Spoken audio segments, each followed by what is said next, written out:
Hey everyone, and welcome to Nutty Chess Tips with me, Nutty T. In this video I'm going to show you a little trick called the O'Sullivan Gambit, as well as showing you a game where I had a tricky bishop c4 line. So as usual, check it out. First moves on the table are e4, knight f6, e5, I go knight d5, then the trick starts if they go d4. Now we go b5.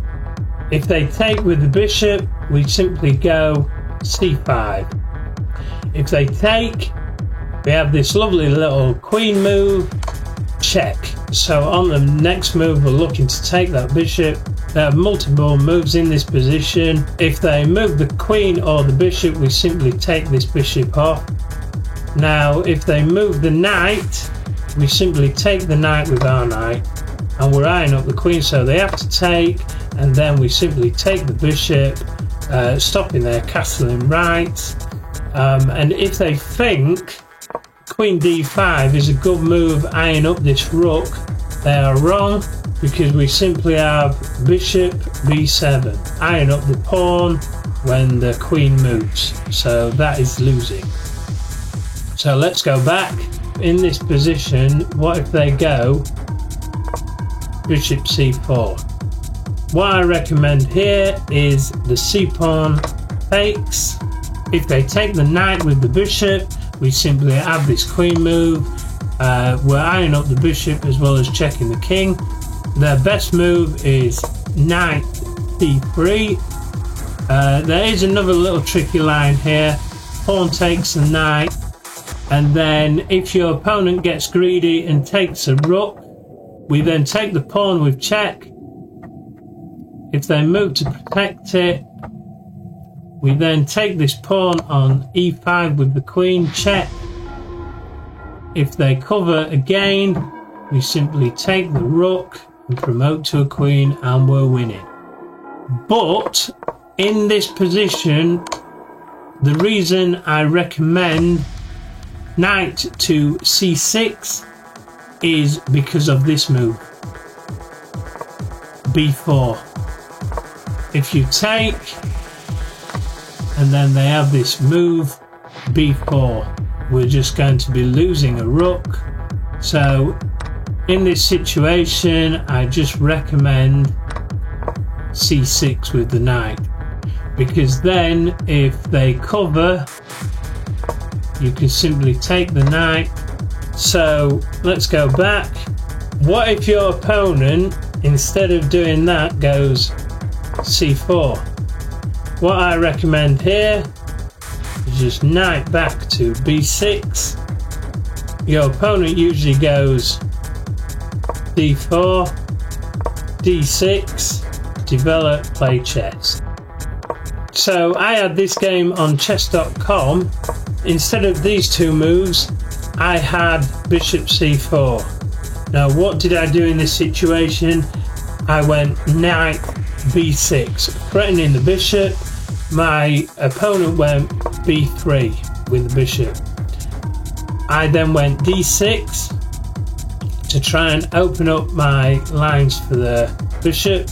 My opponent then went queen f3, eyeing up this pawn.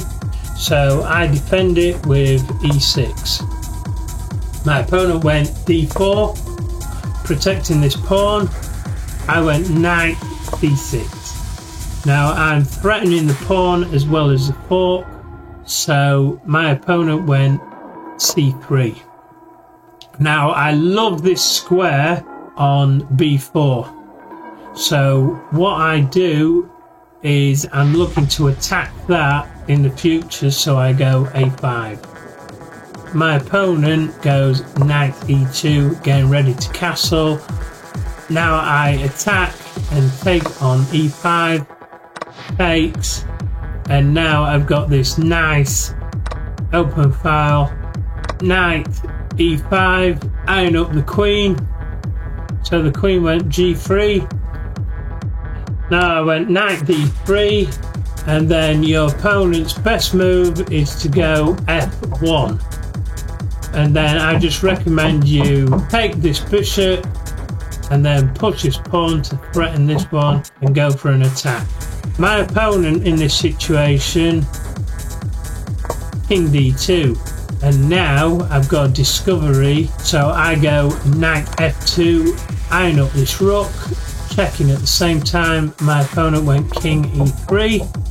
I took the rook, iron up the queen. He has to move the queen, so he goes e1, and then I go bishop c5 check.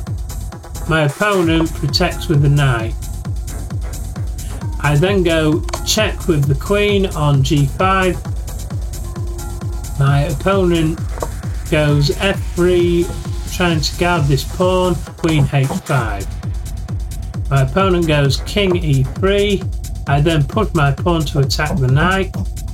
And then if your opponent gets greedy here and takes h1, just take with a check with the pawn, takes, queen g5 check.